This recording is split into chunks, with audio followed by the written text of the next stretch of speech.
But listen, let's have some good news. There's got to be some good news there. And yes, there is finally some extraordinary news from, of all places, the Middle East, where, largely thanks to the Donald Trump administration, Israel and the United Arab Emirates have agreed to a peace deal. This is hugely important. It is only the third peace deal that Israel has managed to strike with an Arab nation, the other two, of course, being Egypt and Jordan. And lovies, take note. Part of the deal is that Israel will suspend its promise to annex parts of the West Bank.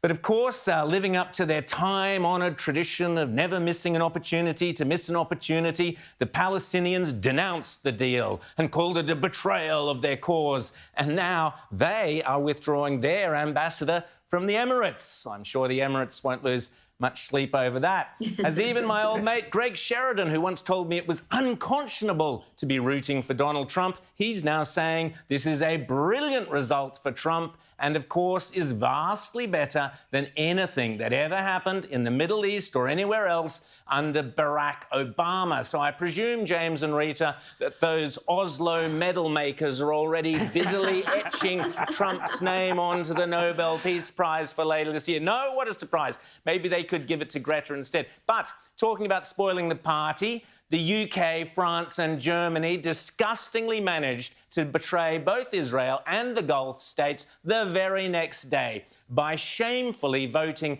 against America's attempt in the United Nations on Friday to get the 13-year-old UN arms embargo on Iran, which expires in October, reimposed indefinitely.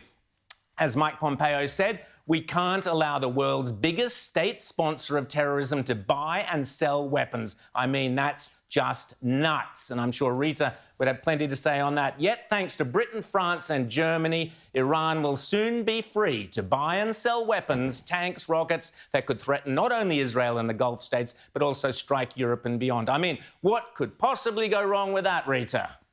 Oh, what could possibly go wrong? It's not like the mad mullahs are a murderous, insane regime who've stated publicly that they'd like to eliminate Israel altogether. They want to drive it into the sea. So just insane decisions, shenanigans at the UN. But Obama got a Nobel Peace Prize basically for being elected.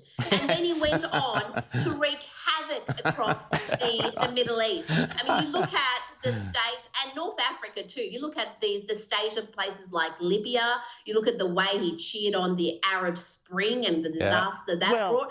And this is Trump actually achieving something people thought was impossible. And yet, crickets. Like when you talk about a Nobel Peace Prize, they think it's a joke. Yeah, James?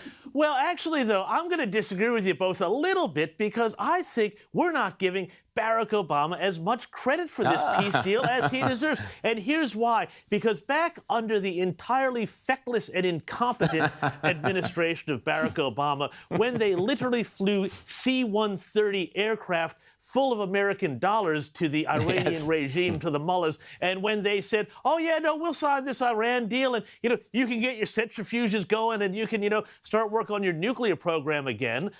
That is when all of the Arab states said, hang on a second, the real problem isn't Israel, it's Iran. And so, as a result of Barack Obama's just, lunatic empowerment of this terrible regime, the Arab states have all had to come to the party, and now they're lockstep in Israel because Iran is just as much of a threat to Saudi Arabia, the UAE, as they are to Israel. But I want to talk about, Iran's mates over in Turkey. Oh, yes. And Erdogan, and he's engaged in a fair bit of brinksmanship right now, which is pretty important, too. And again, this is a hangover partially from that terrible Obama foreign policy, which is now leaving the Med contested, of all places.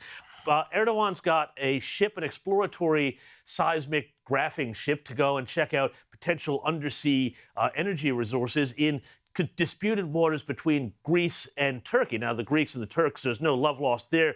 We all know that. But this is pretty important because now the Greek Navy has said, well, we are going to start confronting you on this.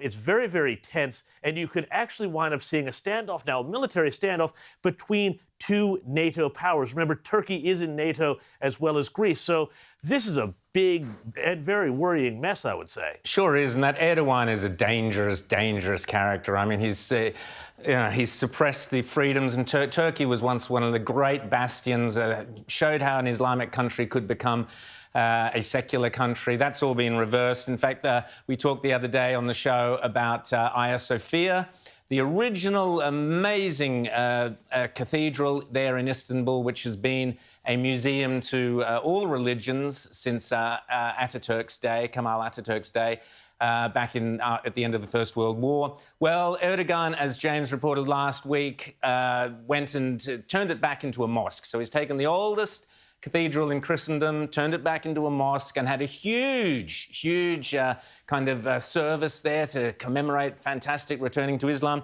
And everyone came down with coronavirus. So there you go. You've got a massive uptake of coronavirus. Thanks. 350,000 people rocked up to Erdogan's Islamification of the mosque, of Hagia Sophia, turning it back into a mosque.